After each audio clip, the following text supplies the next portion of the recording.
सर्वेभ्यः नमो नमः। अहम मोनिका तालियान। आज हम अपने कक्षा 8 की सुरभि पुस्तिका के तृतीय पाठ की व्याकरण देख रहे हैं। व्याकरण में आज हम अपना तृतीय भाग देखेंगे। इससे पहले के 2 भागों की वीडियो मैं आपकी बना चुकी हूँ, आप उनको देख लीजिए।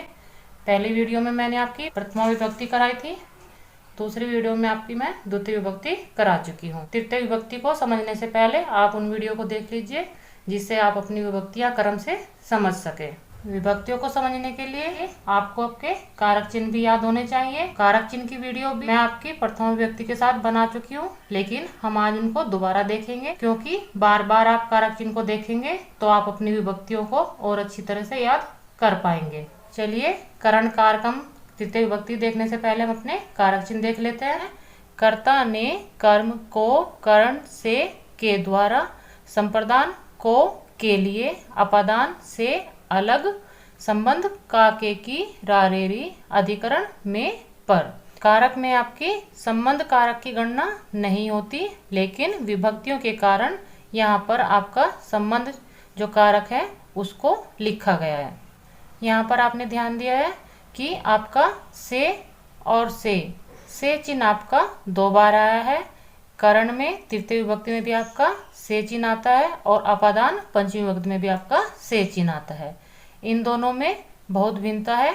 जो आपका तृतीय विभक्ति में से चिन्ह आता है वह आपका किसी माध्यम के लिए आता है, जिसके माध्यम से आप यह कार्य कर रहे हैं, तो आपका तृतीय विभक्ति होगी। और जो आपका पंचमी विभक्ति का से कारक चिन्ह है वह आपका किसी को किसी से अलग होने के अर्थ में आता है। यह मैंने आपको ब्रैकेट में भी अलग इसलिए लिखा है। उम्मीद है आपको अपने कारक चिन्ह बहुत अच्छे से याद हो गए होंगे। अब हम अपनी विभक्ति देखते हैं। करण कारकम तृतीय विभक्ति। करण कारक आपका तृतीय विभक्ति के लिए प्रयोग होता है।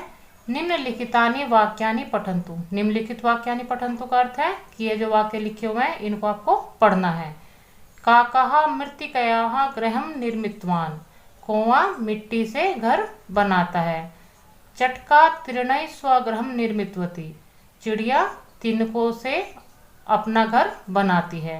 उभौ मिलित्वा सुखेन वसत। दोनों मिलकर सुख से रहते हैं।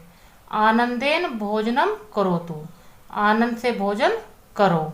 ऊपरी लिखितेषु वाक्येषु स्थूल पदेषु तृतीय विभक्ति प्रयुक्ता अस्ति। ऊपरी लिखित वाक्येषु से अर्थ है यह जो आपके वाक्य दिए हुए हैं इनमें आपके स्थूल पदों में, यह जो आपके स्थूल पद है इनमें आपकी तृतीय विभक्ति प्रयोग हुई है। तृतीय विभक्ति प्रयोगा करण कारके भवति। तृतीय विभक्ति के प्रयोग में आपका करण कारक होता है।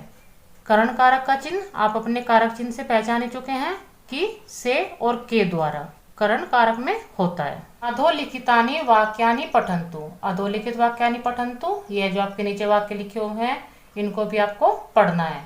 छात्रः कलमेन लेखम लिखति। छात्र कलम के द्वारा लेख लिखता है। अम्बा छुरिकया फलम कर्तन्ति। अम्बा छुरी से फल काटती हैं। सैनिकः शस्त्रेण युद्धम करोति। सैनिक शस्त्र के द्वारा युद्ध करते हैं। बालकः पात्रेण जलम पिबति। बालक पात्र से जल पीता है। कृषकः हलेन क्षेत्रम कृषति। किसान हल के द्वारा क्षेत्र का अर्थ होता है खेत, कृषता जोतता है। नरः परिश्रमेण कार्यम करोति। नरः मनुष्य परिश्रमेण परिश्रम के द्वारा कार्य करता है। अत्र वयम पश्यामः। अत्र माने यहाँ, वयम माने हम सब, पश्यामः देखते हैं। हम यहाँ पर देखते हैं कलमेन छुरिकया शास्त्रेण पात्रेण हलेन परिश्रमेण बिना क्रिया संपन्ना न भविष्यति। इन सभी के बिना क्रिया जो कार्य है वह संपन्न नहीं होगा। येन साधनेन क्रिया सिद्ध्यति तत् करण कारकम भवति। येन साधनेन क्रिया, जिसके द्वारा या जिस साधन से क्रिया सिद्ध होती है, तत् माने वह करण कारकम भवति, वहां पर आपका करण कारक होता है। करण इति कारक पदेषु तृतीय विभक्ति प्रयोज्यते। करण इति करण कारक होने के कारण कारक पद में तृतीय विभक्ति का प्रयोग होता है। यहाँ पर आपको समझाया गया है कि जिस माध्यम से या जिसके द्वारा कोई कार्य सिद्ध हो रहा है वहां पर आपकी तृतीय विभक्ति का प्रयोग होता है। अभ्यास देख लीजिए। अधोलिखितेषु वाक्येषु मंजूषायां प्रदत्त पदे रिक्त स्थान पूर्तिं कुर्वन्तु। अधोलिखित वाक्येषु, जो ये आपके नीचे लिखे हुए वाक्य हैं, इनमें आपको मंजूषा प्रदत्त, जो आपके यहाँ पर मंजूषा में दिए हुए पद हैं, उनसे आपको रिक्त स्थानों की पूर्ति करनी है। यह कार्य किया हुआ मैंने, आप इसको फिर भी समझ लीजिए। बालकः नेत्रेभ्याम चित्रम पश्यन्ति। बालक आंखों से चित्र देखते हैं। यहाँ पर नेत्रेभ्याम आपका तृतीय विभक्ति द्विवचन का शब्द है, क्योंकि दोनों आंखों का प्रयोग होता है चित्र देखने में, तो यहाँ पर उन्होंने द्विवचन का शब्द लिया है। अम्बा अन्नेन रोटिका पचती। माँ अन्न से या अन्न के द्वारा रोटिका बनाती है। रामः हस्तेन कार्यम करोति। राम हाथ के द्वारा कार्य करता है। कृष्णः चक्रेण शिशुपालस्य वधम करोति। कृष्ण चक्र के द्वारा या चक्र से शिशुपाल का वध करते हैं। मालाकारः जलेन वृक्षान सिंचति। मालाकारः माली जलेन जल से वृक्षान वृक्षों को सिंचति सींचते हैं। माली जल से वृक्षों को सींचते हैं। यहाँ पर सभी वाक्यों में तृतीय विभक्ति का प्रयोग हुआ है, क्योंकि सभी शब्द आपके कार्य करने के माध्यम हैं, और माध्यम के योग में जब भी आपका से चिन्ह आएगा तो आपकी तृतीय विभक्ति का प्रयोग होता है। अधोलिखितेषु वाक्येषु करण कारकम रेखांकितम कुर्वन्तु। यहाँ पर जो वाक्य लिखे हुए हैं, इनमें आपको जो आपके करण कारक है उनको आपको रेखांकित करना है। यह आप समझ लीजिए और उसके बाद आप इनको कीजिए। जैसे यहाँ पर है आपका मालाकारः जलेन वृक्षान सिंचन्ति। मालाकारा जल से वृक्ष को सींचता है, तो आपका करण कारक में आपका चिन्ह आपको बताइए कि से या के द्वारा आपका कारक चिन्ह होता है। आप अपने वाक्य की हिंदी देखेंगे और यहाँ पर आपका कारक चिन्ह की ध्वनि सुनाई देगी।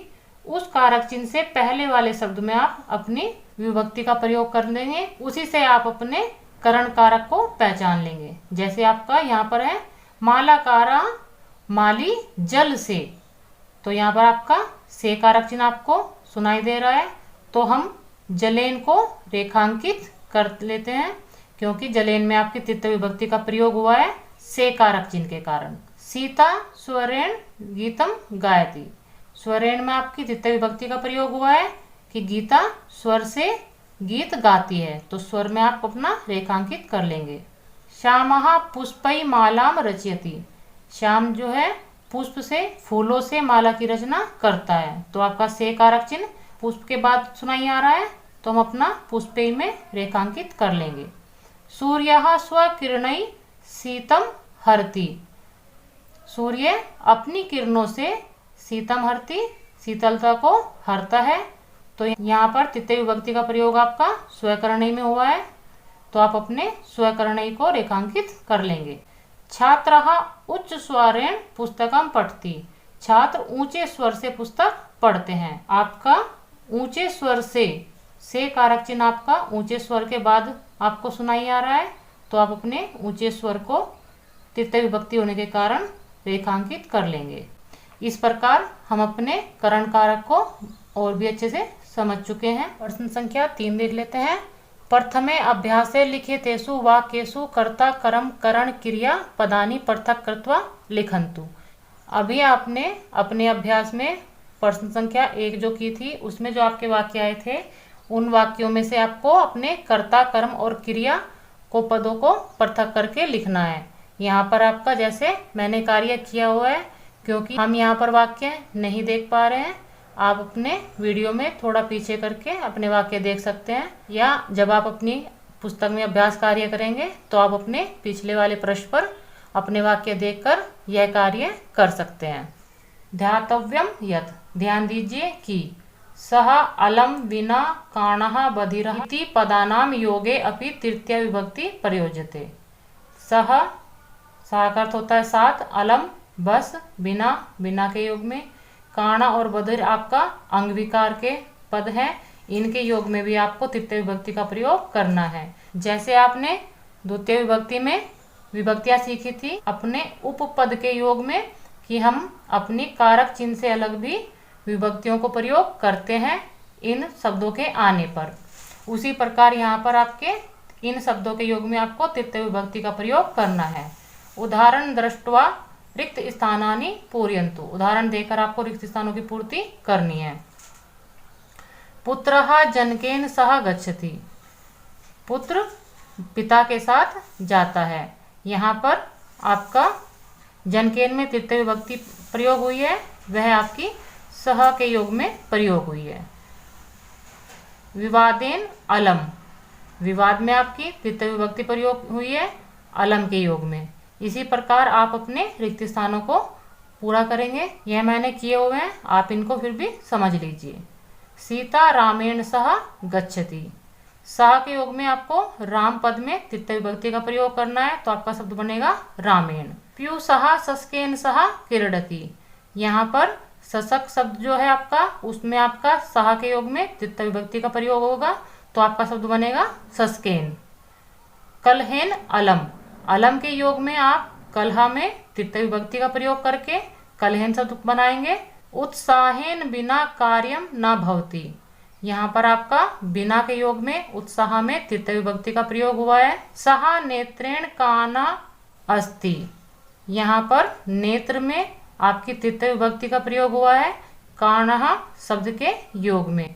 जैसा आपको यहाँ पर बताया था कि इन शब्दों के योग में आपकी तृतीय विभक्ति का प्रयोग होता है, तो यहाँ पर आपके यही शब्द प्रयोग हुए हैं और आपके इन शब्दों में आपकी तृतीय विभक्ति का प्रयोग करके हमने आपके शब्द यहाँ पर भर दिए हैं। तृतीय विभक्ति करने के बाद आपका संप्रदान कारक चतुर्थी विभक्ति बची है, वह आपकी अगली वीडियो में करेंगे। मिलते हैं आपको अगली वीडियो में। सर्वेभ्यः नमो नमः।